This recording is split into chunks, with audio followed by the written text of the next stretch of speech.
City ദീനുൽ ഇസ്ലാം സഭ girls higher secondary school വിദ്യാരംഗം കലാസാഹിത്യവേദിയുടെ ആഭിമുഖ്യത്തിൽ ബഷീർ ദിനം ആചരിച്ചു. സ്കൂൾ മാനേജർ സി സമീർ ഉദ്ഘാടനം ചെയ്തു.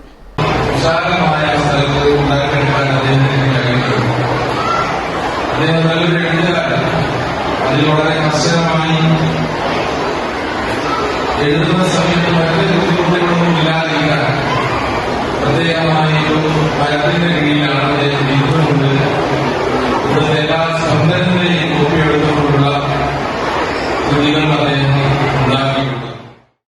School principal T P. Mehroof master അധ്യക്ഷത വഹിച്ചു. Staff secretary Muneer master, Sindhu teacher, Noushad master എന്നിവർ ആശംസകൾ അർപ്പിച്ചു. Deputy H M. സൈനബ ടീച്ചർ സ്വാഗതവും കൺവീനർ റിഷ ടീച്ചർ നന്ദിയും പറഞ്ഞു. ബഷീറിന്റെ കഥാപാത്രങ്ങളെ ആസ്പദമാക്കി കുട്ടികളുടെ സ്കിറ്റ് അരങ്ങേറി.